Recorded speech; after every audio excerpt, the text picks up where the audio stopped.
بسم اللہ الرحمن الرحیم۔ مقصد امام حسین علیہ السلام، ایپیسوڈ نمبر 4۔ جب تک دو مسئلے واضح نہ ہوں گے بات نہیں بنے گی۔ نمبر 1، خلیفہ کون ہوتا ہے؟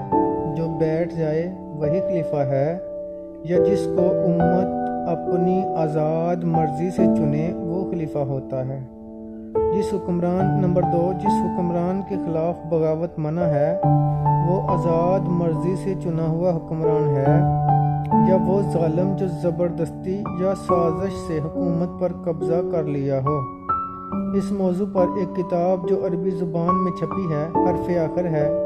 اس کے مصنف محمد خیر ہیکل ہیں، اور کتاب کا نام الجہاد والقتال ہے، جو 3 جلدوں میں ہے۔ مصنف نے اوزائی یونیورسٹی سے ڈاکٹریٹ کرنے کے لیے یہ مقالہ لکھا تھا، اور اس پر پی ایچ ڈی کی ڈگری دیتے وقت استادوں نے کہا کہ اگر پی ایچ ڈی سے آگے کوئی ڈگری ہوتی تو ہم وہ دیتے۔ اس کتاب میں مصنف نے ایک فصل 35 صفحوں کی صرف اس بات پر لکھی ہے کہ بغاوت سے منع کرنے والی تمام احادیث کا تعلق جائز حکمران سے ہے۔ اسلام میں سب سے اہم بات صحیح سربراہ کا انتخاب ہے۔ دین میں اس کے لیے امام کا لفظ ہے۔ امام عربی زبان میں اس داغا کو کہتے ہیں جو معمار دیوار سیدھی رکھنے کے لیے اس کے دونوں سروں پر باندھ دیتے ہیں۔ اگر امام ٹیڑھا ہو گیا تو پوری امت ٹیڑھی ہو جائے گی، کیونکہ اس کے پاس بے شمار وسائل از قسم ذرائع ابلاغ، عدالتیں، سکول، کالج، فوج وغیرہ ہوتے ہیں۔ لوگ 1000 جتن کریں وہ سارا نظام بدل دے گا۔ وہ ڈرائیور سیٹ پر بیٹھا ہوا ہے، گاڑی ادھر جائے گی جدھر وہ لے جانا چاہے گا۔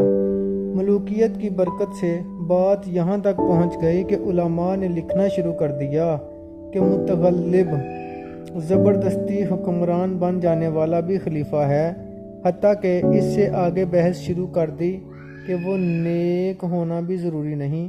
اگر فاسق و فاجر ہے تو کوئی بات نہیں، اگر وہ کفر کا علانیہ اظہار نہیں کرتا تو چاہے وہ شراب پیے، زنا کرے، جو جی چاہے کرے، تب بھی خلیفہ ہے۔ غور کریں، جس کرسی پر رسول اللہ صلی اللہ علیہ وآلہ وسلم بیٹھتے تھے اس پر ایسوں کو بٹھا دیا، حالانکہ خلیفہ کا معنی نائب رسول صلی اللہ علیہ وآلہ وسلم ہے کہ دینی و دنیاوی پیشوائی کا جو کام رسول کریم صلی اللہ علیہ وآلہ وسلم کرتے تھے وہ بھی یہ سارے کام کرے۔ علامہ رشید ناصر مصری، جو تفسیر المنار کے مؤلف اور مصر میں سلفیت کو سب سے زیادہ زندہ کرنے والے تھے، وہ اپنی کتاب الخلافہ الامامۃ العظمیٰ میں لکھتے ہیں کہ جن لوگوں نے اس امت کو برباد کیا اور دین کا ستیہ ناش کیا، اس میں سے پہلی جماعت بنو امیہ کی ہے۔ جب ہم بنو امیہ کہتے ہیں تو اس سے مراد سارا قبیلہ نہیں ہوتا، ان میں سے بھی اچھے لوگ ہوئے ہیں، جیسے حضرت عمر بن عبدالعزیز رحمۃ اللہ تعالی علیہ، جو 5ویں خلیفہ راشد ہیں۔ وہ باقی بنو امیہ کی طرح لالچی نہیں تھے۔ اگر ان کے بس میں ہوتا اور ان کو زہر نہ دیا جاتا تو وہ ضرور حضرت علی علیہ السلام کی اولاد کو خلافت دے دیتے۔ آگے لکھتے ہیں کہ دین کی بربادی کرنے والا مولویوں کا یہ مسئلہ ہے کہ جباروں اور باغیوں کی حکومت ماننا بھی شرعاً واجب ہے۔ جیسے امت کے ارباب بے حل و عقد کے مشورہ سے چنا جانے والا خلیفہ صحیح ہے، اسی طرح زبردستی حکومت پر قبضہ کرنے والا بھی صحیح ہے۔ امیر معاویہ نے حضرت ابوبکر رضی اللہ عنہ کی طرف سے حضرت عمر رضی اللہ عنہ کی نامزدگی کو بہانہ بنا کر مسلمانوں کی ناک رگڑی اور اپنے فاسق و فاجر بیٹے کو ڈنڈے کے زور پر خلیفہ بنا دیا۔ امیر معاویہ وہ پہلا شخص ہے جس نے اسلام میں برے طریقے کا آغاز کیا اور طاقت اور رشوت کے زور پر کیا۔ اگر تھوڑی بہت مزاحمت ہوئی جو قابل ذکر ہے تو وہ حجاز میں ہوئی۔ پھر معاویہ نے یزید کی بیعت لینے کے لیے مکہ کا رخ کیا، اور اس سلسلے میں عبداللہ بن عمر عبداللہ بن زبیر، عبد الرحمن بن ابو بکر اور امام حسین علیہ السلام سے بھی کہا کہ تم بھی یزید کی بیعت کرو۔ انہوں نے مخالفت کی اور کہا شورا نہ ہوئی تو ہم نہ مانیں گے۔ امیر معاویہ منبر پر چڑھ گئے، لوگوں کو بلا لیا، ان چاروں کو سامنے بٹھا لیا اور ان کے سر پر 2 جلاد کھڑے کر دیے۔ جلادوں کو حکم دیا کہ اگر وہ زبان کھولیں چاہے حمایت میں یا مخالفت میں، تم فوراً گردن اڑا دینا۔ پھر معاویہ نے اعلان کیا کہ یہ ساری امت کے سردار لوگ ہیں، انہوں نے یزید کی بیعت کر لی ہے۔ بنو امیہ کا وہ گناہ جو معاف نہیں کیا جا سکتا، اسلام کے طریقہ شورا بذریعہ حل و عقد کو اس قاعدے سے بدل دیا کہ جو طاقت حق پر غالب ہے۔ انہی ظالموں نے دین کے قاعدہ کو تباہ کر دیا اور بعد میں آنے والے اس پر عمل کرتے رہے۔ بنو امیہ کا وہ گناہ جو معاف نہیں کیا جا سکتا، اسلام کے طریقہ شورا بذریعہ حل و عقد کو اس قاعدے سے بدل دیا کہ طاقت حق پر غالب ہے۔ انہی ظالموں نے دین کے قاعدہ کو تباہ کر دیا اور بعد میں آنے والے اس پر عمل کرتے رہے۔